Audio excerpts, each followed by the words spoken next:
A Life Too Short, The Tragedy of Robert Enke, by Ronald Reng, translated by Sean Whiteside. Read by John Telfer. Through these balmy summer days, which seem made for ease and pleasure, the testing continues. What part is being tested, he is no longer sure. Sometimes it seems he is being tested simply for testing's sake, to see whether he will endure the test. Youth, J. M. Coetzee. The Waning Power of Poetry.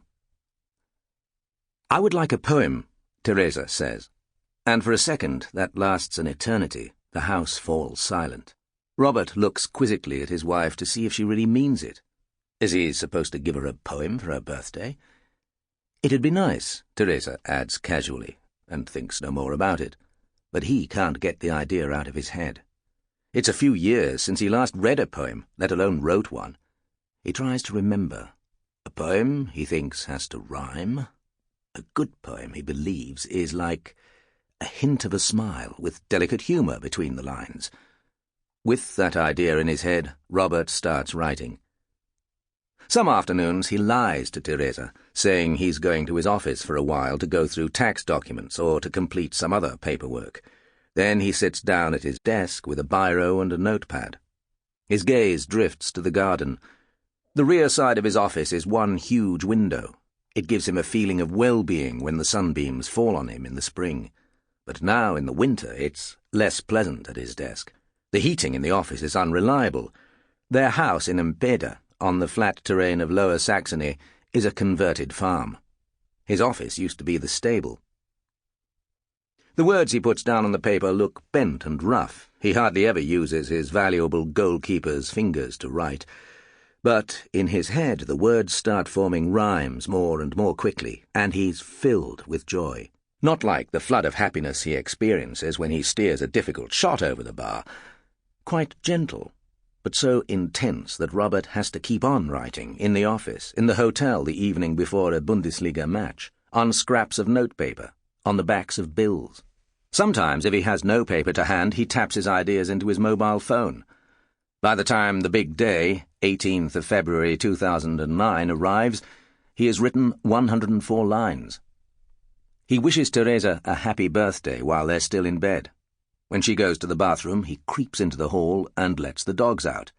They have 9 of them, and 2 cats. Teresa rescued them from the streets during their years in southern Europe. On her last birthday, she'd wished for a pet pig. He'd decided to take it as a joke. He lights candles in the living room. "Let's do the presents this afternoon, when we've got more peace," says Teresa when she comes in. He shakes his head. It won't take long. He asks her to sit down at the old farmhouse table, just for a moment. As he presses her gently into the chair by her shoulders, he can't help smiling with anticipation. Then he takes his place on the other side of the table. He sets his poem down in front of him, but he speaks by heart. "For your birthday, what will it be? A diamond, beautiful to see? Perhaps a watch from the jeweller's store. It won't be cheap, of that you can be sure. And what about having a pig for a pet? Robbie will put down his foot about that. Cats, then, or horses, or maybe a dog. No, please, stop it. My head's in a fog. So, for her birthday, what's it to be? Oh, no, what she wants is a poem from me. It isn't too big, or too much, or too dear, yet the very thought of it fills me with fear."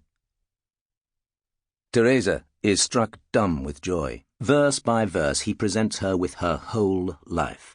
The move to Empeda, her love of animals, even the death of their daughter Lara, who was born with a serious heart defect and died after an operation at the age of 2. Then Lara came with her imperfect heart. That was something that tore us apart. But she was strong, and even in pain she still lived up to the family name. When he's finished, Teresa has tears in her eyes. She says only one sentence. "Please, read it to me again." He starts again at the beginning, all 26 verses, all 104 lines. At the end, he says, "We can't then help wondering what'll come next, along life's long journey. It's got me perplexed.